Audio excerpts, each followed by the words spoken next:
Olá, seja muito bem-vindo. Estamos de volta com a nossa série Cristianismo Esquecido, os Evangelhos Apócrifos. Esse é o 14º encontro intitulado Os Atos de Tomé. Na nossa última aula, examinamos um dos mais interessantes relatos não canônicos sobreviventes da vida dos apóstolos. Estudamos aqui os Atos de João. Esse relato das façanhas lendárias do apóstolo é muito característico dos atos apócrifos, um gênero no qual encontramos tipicamente viagens, perigos, controvérsias, libertações, encontros sexuais frustrados, demonstrações milagrosas do poder de Deus, tudo dentro de uma única narrativa episódica. O gênero, no entanto, não é alheio a outros tipos de literatura populares do mesmo período e naquela mesma parte do mundo. O equivalente antigo do romance moderno. Esse gênero antigo, comparável ao romance moderno, às vezes é chamado de romance, simplesmente. Nós não temos um grande número de romances que sobrevivem do mundo antigo, embora pareçam ter sido literatura popular na época.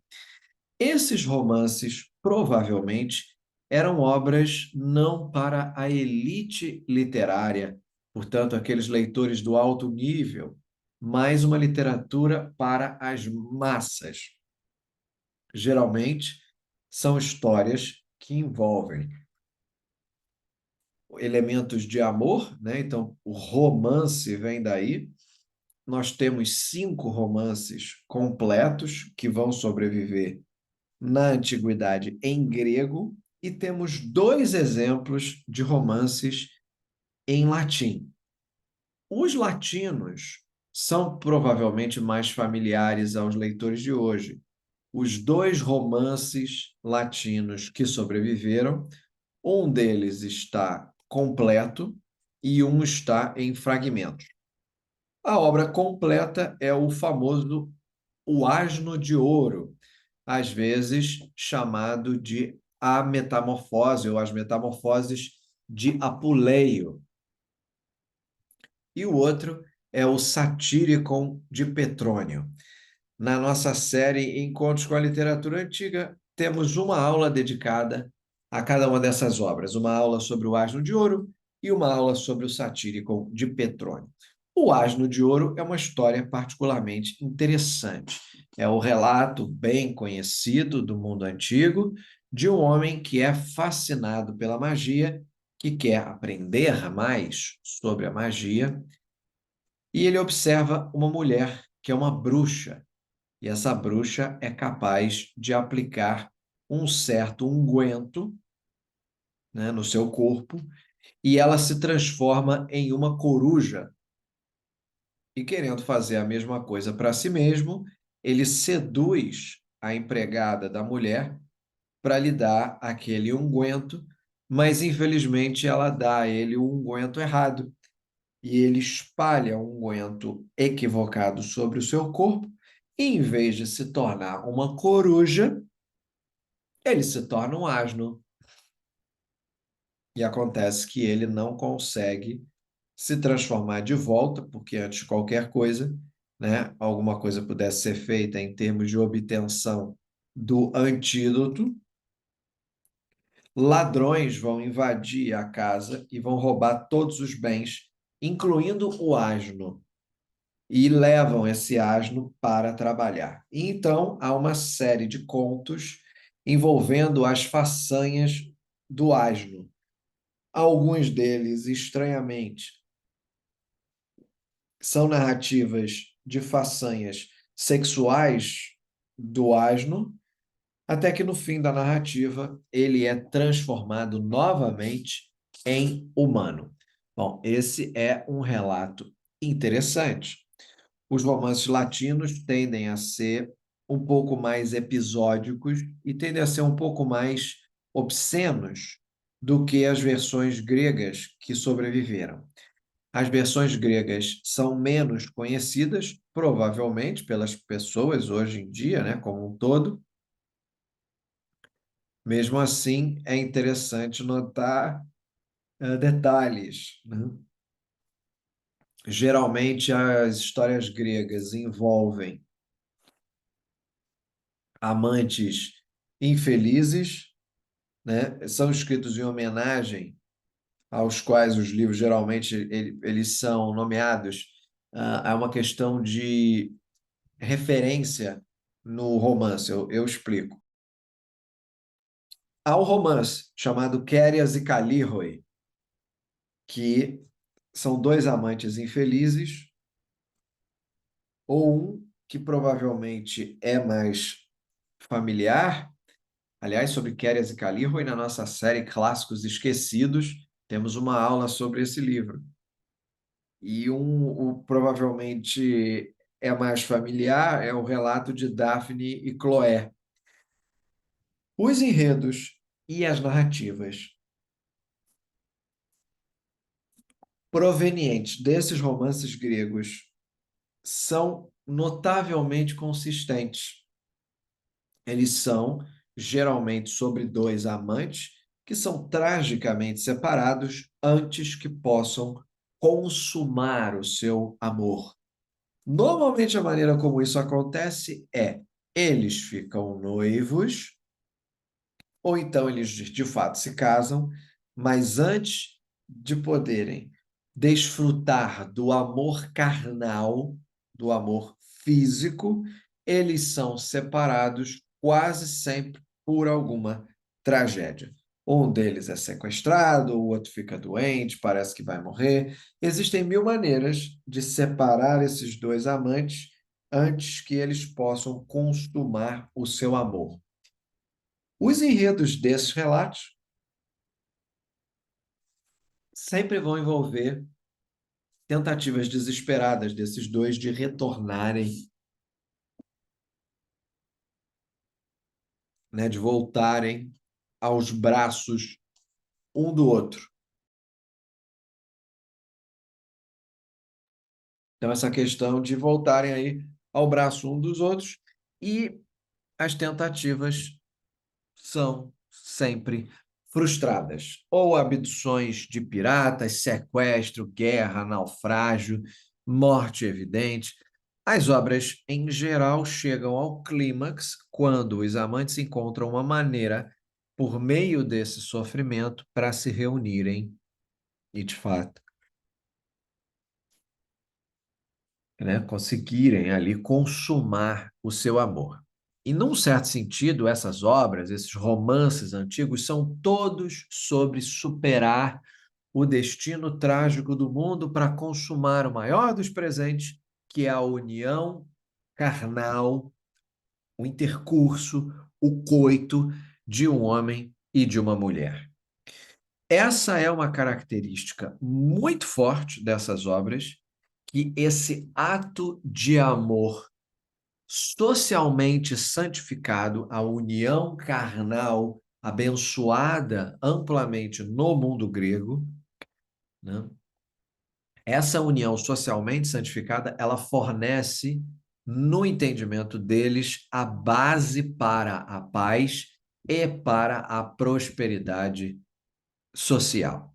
Esse é um dos temas que fica por trás dessas obras, que o amor entre um homem e uma mulher é o que fornece a integridade para a sociedade, é aquela cola que mantém a sociedade unida. As forças civilizatórias no mundo dependem de uma vida familiar forte, incorporada nos laços sexuais dos líderes ricos e belos da cidade-estado. Essas duas pessoas que se apaixonam são sempre membros da classe alta, da aristocracia do alto escalão. Os atos dos apócrifos, né, os atos apócrifos, atos dos apóstolos, né, apócrifos, na verdade, quando falamos de Atos, é um gênero cristão escrito não sobre dois amantes infelizes, mas sobre as façanhas dos apóstolos, utilizando muitas das mesmas características do gênero romance e também muitas das mesmas preocupações.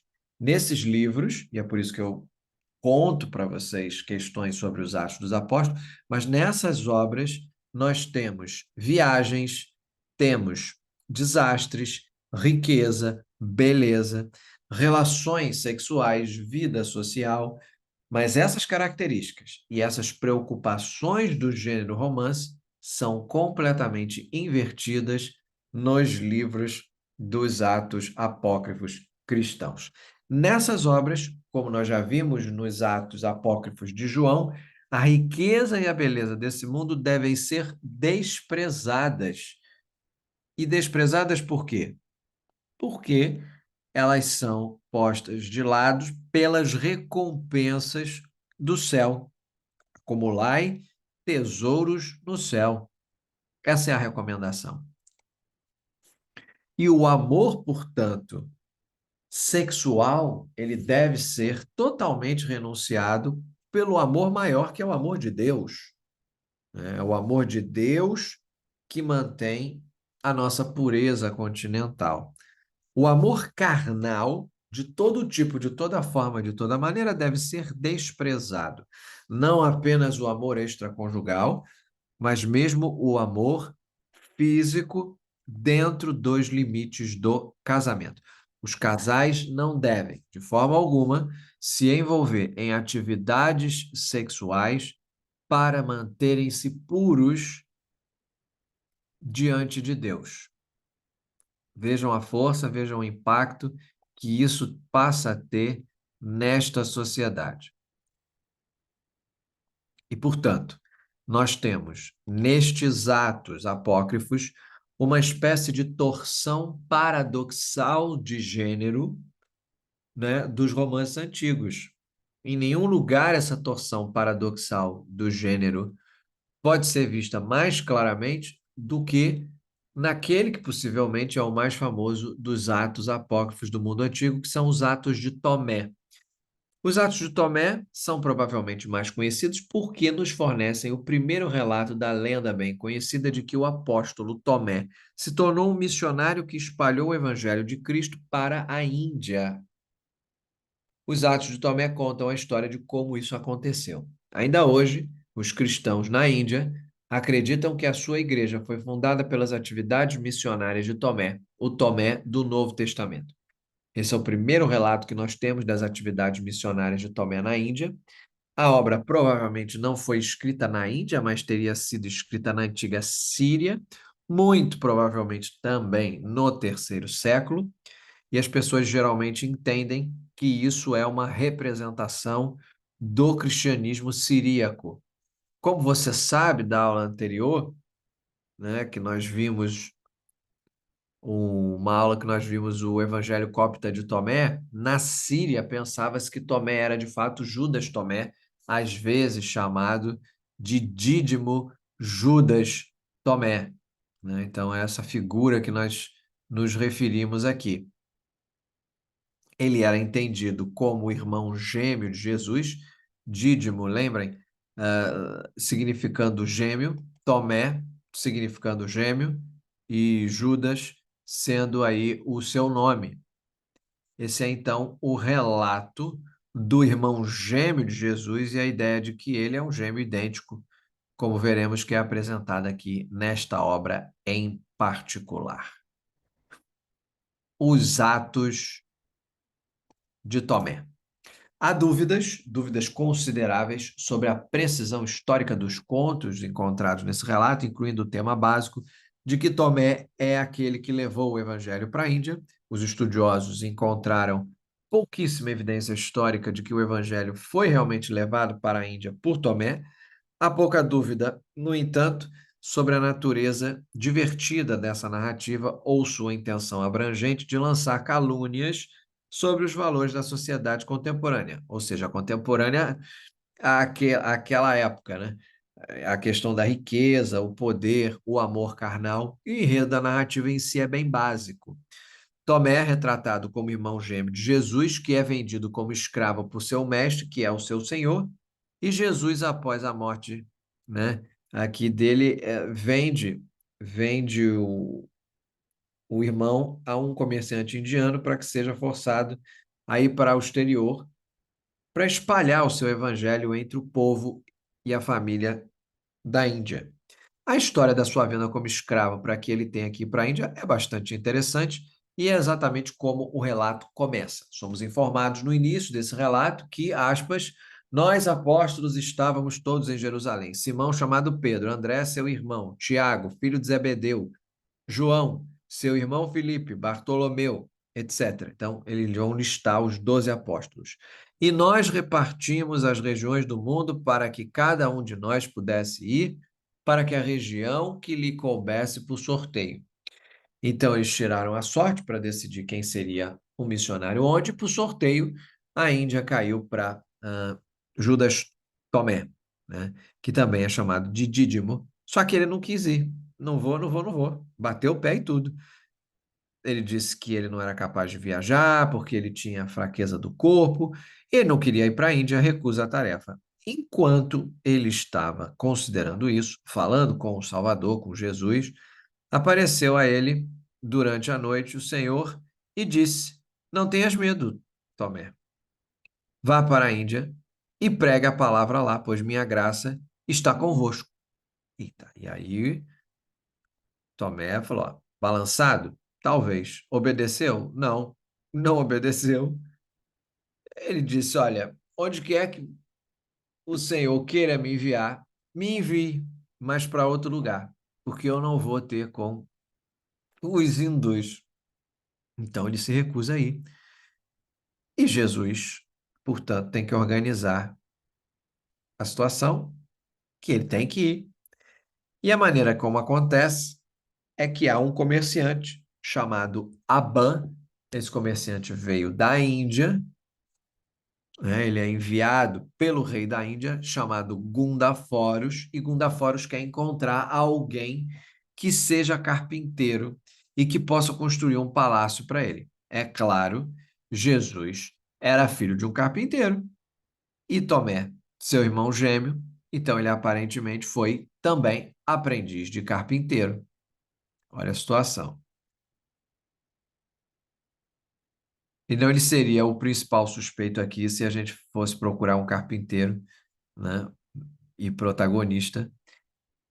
E aqui acontece de haver um, Jesus, que agora está morto, ressuscitou dos mortos, ascendeu aos céus, volta, faz uma aparição especial a Aban, que diz que está procurando um carpinteiro. E ele encontra Aban no mercado por volta do meio-dia. Jesus volta dos céus, diz a Aban, quer comprar um carpinteiro? E ele diz, quero, claro. E Jesus diz, olha, aqui está o escravo, carpinteiro, quero vender. Então ele faz um acordo. E Jesus realmente escreve ali uma nota de venda, dizendo: Eu, Jesus, filho do carpinteiro José, declaro que vendi meu escravo Judas pelo nome a você, Abão, comerciante de Gundaforos, o rei dos índios. E é uma nota de venda, um acordo oficial. Então Abã vai até Judas, que não sabe o que está acontecendo, só sabe que não quer ir para a Índia. Abão o vê, ele vai até Jesus na multidão e diz: Esse é seu mestre. E a palavra mestre é a mesma coisa para a palavra senhor. Então, este é seu senhor? E Judas responde: Sim, ele é meu senhor. Então Abã diz a ele: Eu comprei você dele. Então o apóstolo se calou e agora ele se torna um escravo, né, que foi vendido para Abã, que vai levá-lo para a Índia para construir um palácio para Gundaforos. E ainda assim, né, dessa forma que Jesus organiza para que seu irmão Tomé parta e espalhe o evangelho na Índia. Então ele vai embora, entramos na narrativa, uma narrativa bastante episódica, na qual temos as façanhas do apóstolo Tomé expostas para nós. Os temas abrangentes dessa narrativa podem ser aqui vistos nestes contos, como aconteceram no curso das suas aventuras no caminho e também depois na Índia. Alguns desses contos têm a ver com a natureza sobrenatural do personagem principal, o irmão gêmeo de Jesus. Então, há uma série de narrativas que são projetadas para mostrar que ele, como o seu irmão, tem poderes sobrenaturais. E na estrada para a Índia, ele chega a uma cidade chamada Andrópolis. Em Andrópolis, vocês estão vendo uma festa de casamento. Toda a cidade está festejando quando eles chegam. O rei de Andrópolis tem uma filha única e ela vai se casar naquele dia. Então há uma grande festa de casamento, todos comparecem à festa de casamento, aquela brincadeira toda, e Abã e Tomé, que estão viajando, decidem, né, bom, Abã decide que eles vão a essa festa de casamento. Tomé não está interessado, mas ele é o escravo, então ele tem que ir junto. E nessa festa de casamento temos a primeira instância de Tomé sendo apresentado como possuidor de poderes sobrenaturais. Nesse caso, ele tem habilidades proféticas, ele pode prever o futuro, talvez até mesmo influenciar o futuro pelo que ele diz, e há uma jovem que é flautista, toca flauta, e todo mundo é seduzido pela sua flauta. Mas Tomé se recusa a olhar para ela porque ela é muito atraente, e ao longo desse relato haverá uma minimização de qualquer coisa que tenha a ver com a atração sexual. Então ele olha para o chão enquanto ela toca a flauta. Há um servo próximo que é um dos copeiros do rei, que está chateado com ele por não observá-la tocando a flauta. Então esse copeiro o golpeia na cabeça. O apóstolo, erguendo os olhos, olhou para o homem que o golpeou e disse: Meu Deus perdoará você por esse erro no mundo vindouro, mas neste mundo ele lhes mostrará suas maravilhas, e logo verei que a mão que me golpeou está sendo arrastada por cães. Essa não é uma profecia, digamos lá, muito boa, né? Mas como se vê, ela termina de tocar a sua canção, e esse roupeiro vai até a fonte para tirar um pouco de água, e acontece de haver um leão lá, um leão que o mata e o deixa caído no lugar, e depois de dilacerar os seus membros. E os cães, imediatamente, agarraram os membros, e entre eles aparece a figura de um cão preto, esse cão que agarra a mão direita dele, né? Esse cão preto agarra a mão direita dele com a boca e leva essa mão para o local do banquete.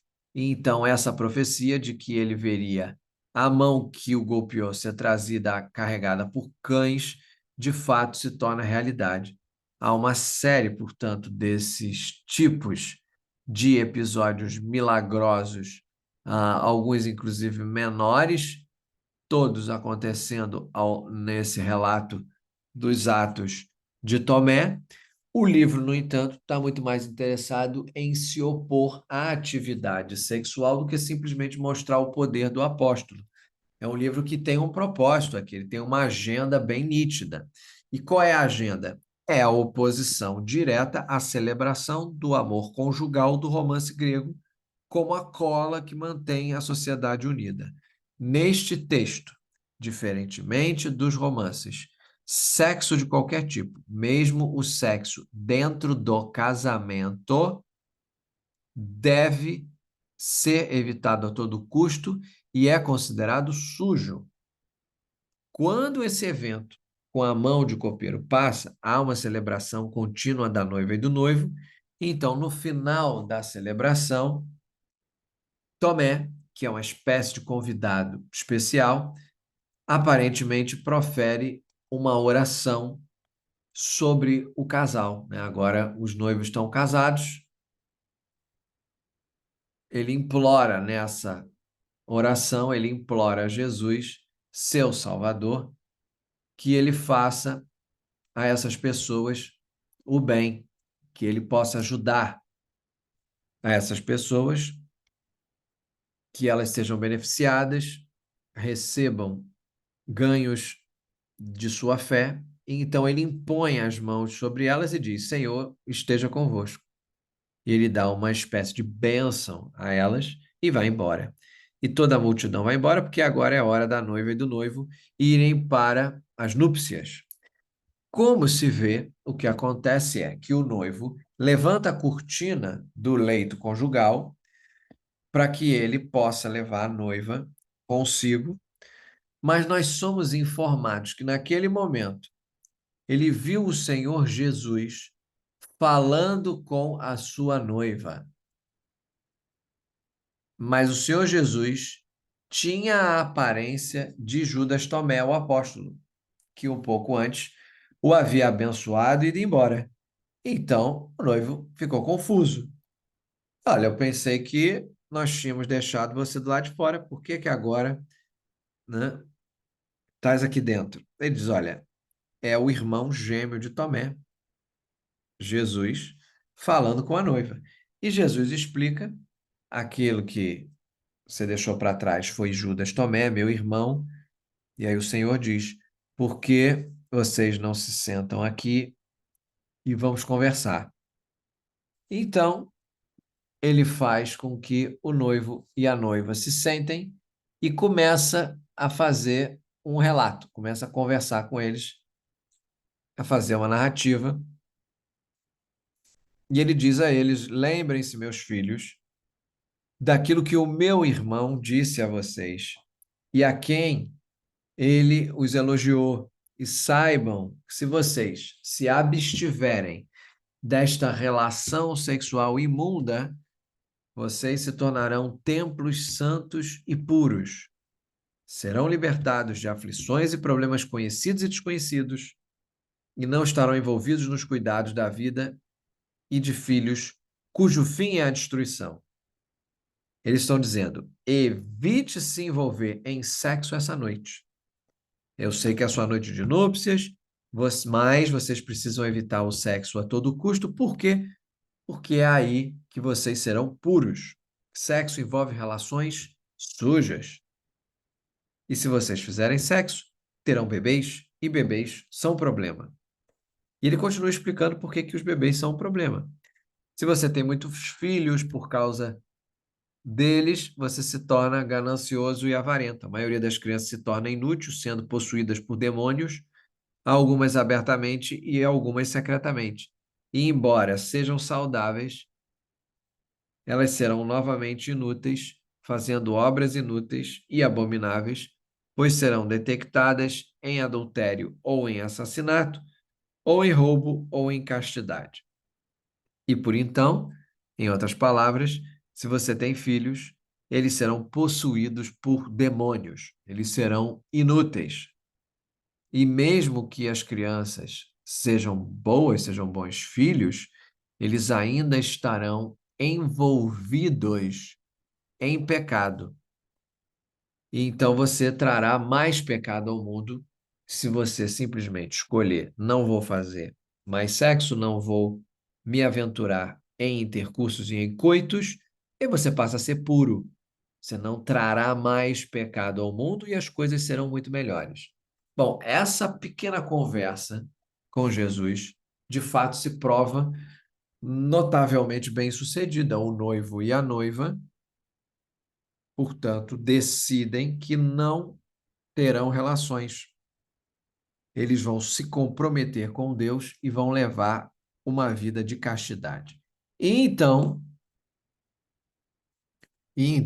nos é dito que eles creram no Senhor e se entregaram a ele e se abstiveram da luxúria imunda, segundo a obra, e permaneceram aquela noite naquele lugar.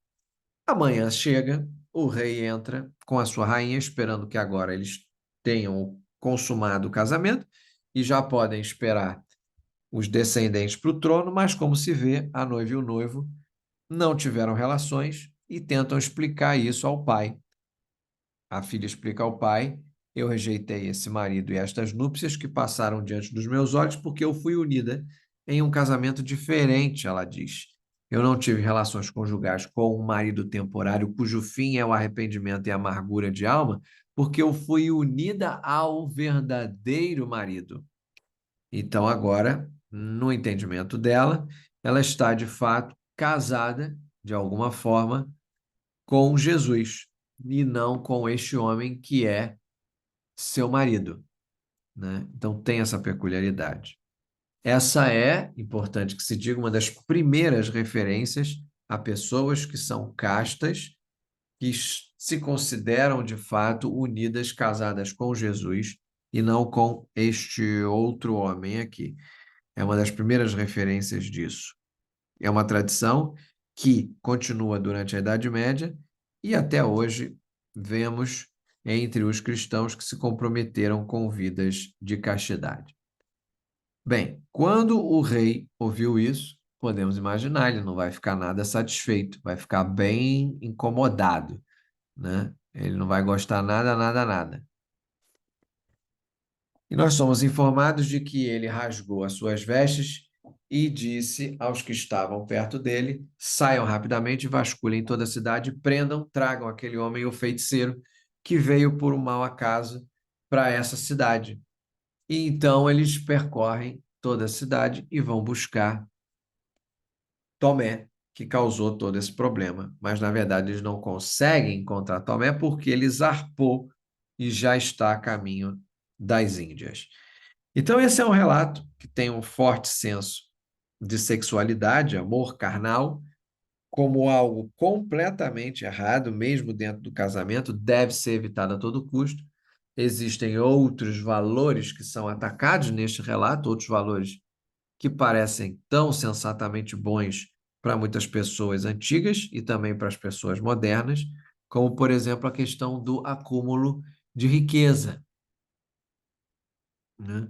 Uma grande polêmica contra a riqueza surge aqui nesse relato, principalmente na construção do palácio de Gundafuros, que é o motivo pelo qual Tomé foi para a Índia em primeiro lugar, e ele vai lá para construir o palácio. Ele chega na Índia, somos informados, e ele se encontra com Gundafuros, que lhe pergunta como é que você vai construir esse lugar. E Tomé explica como ele montaria, né? E ele mede o palácio utilizando-se do junco e ele mostra para onde as portas ficam voltadas, explica o layout que ele tem em mente, e Gundafuros fica bastante animado com tudo isso e decide sim, isso vai ser fantástico. Então ele dá a Tomé 1 tonelada de dinheiro para executar as obras. Então ele volta para a sua capital, periodicamente escreve cartas para Tomé para descobrir em que pé está a construção. E Tomé escreve dizendo: Ó, está indo bem, está indo muito bem, estamos fazendo coisas extraordinárias, você vai ficar satisfeito, mas na verdade ele não estava construindo palácio nenhum. O que ele fazia era pegava o dinheiro que o Gundafuros lhe deu e o distribuía aos pobres. Ele dava o dinheiro como esmola. E, por fim, Gundafuros escreve a ele questionando, né? Você já está no fim da obra? E ele diz, sim, já está tudo pronto, exceto o telhado. Precisamos de mais dinheiro para o telhado. Então, ele manda mais um montante forte de dinheiro. E o que que ele faz? Dá de novo o dinheiro aos pobres. E, finalmente, vem Gundafuros. Ele, claro, quer ver o seu palácio. E quando ele chega lá, não tem nada. Vocês podem imaginar, ele ficou chateado. Ficou bem chateado. Ele decide que Aban, seu mercador, que ele enviou para pegar Tomé, e o próprio Tomé o enganaram. Então, o que ele faz? Joga os dois na prisão. Ele vai realmente executar os dois, mas naquela noite, como se vê, o irmão de Gundaforos adoece e morre. Ele vai para o céu e os anjos o levam para o paraíso. E eles dizem: Nós temos todos esses lugares aqui que você pode viver. Onde é que você gostaria de viver? E ele vê um palácio incrível, todo requintado. Ele diz: Olha, eu quero ir para lá. Eles dizem: Não, não, lá não tem como, rapaz.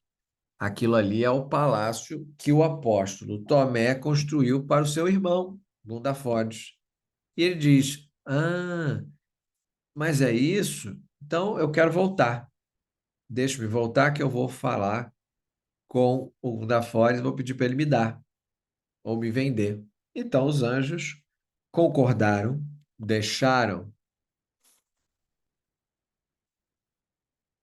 deixaram essa figura do irmão voltar para o seu corpo, e assim que eles o prepararam para enterrá-lo, ele acorda, ele desperta, e ele vai e chama pelo irmão e diz: Irmão, eu sei que você me daria qualquer coisa que eu pedisse, porque você me ama.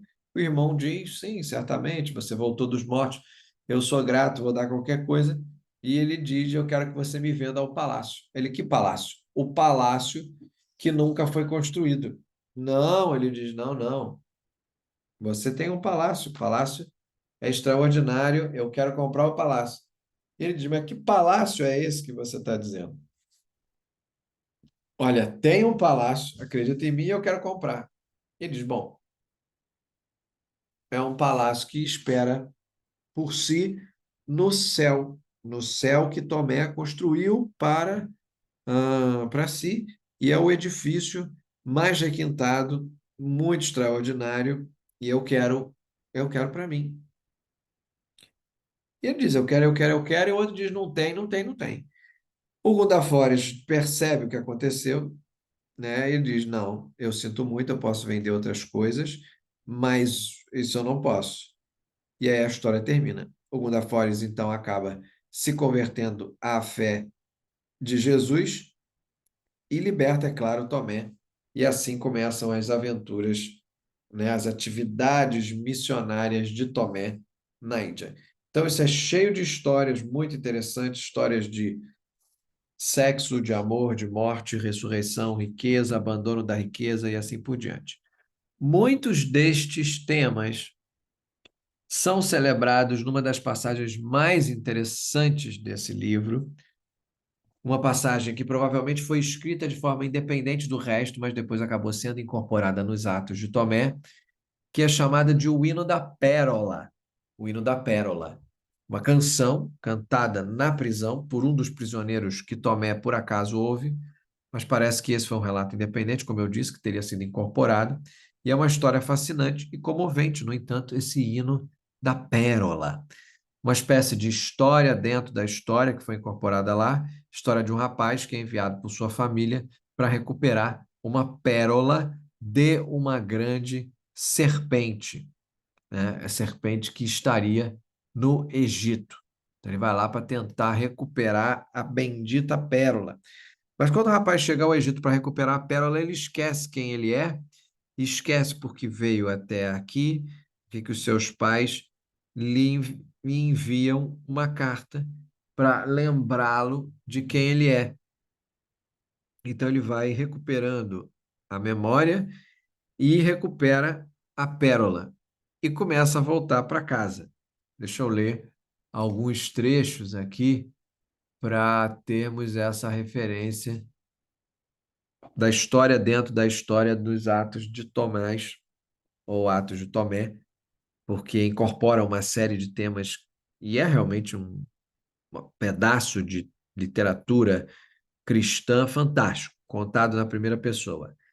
Quando eu era um rapaz, uma criança pequena, no palácio do meu pai, e eu desfrutava da riqueza e do luxo daqueles que me nutriam, meus pais me equiparam com provisões e me enviaram do leste, nossa terra natal.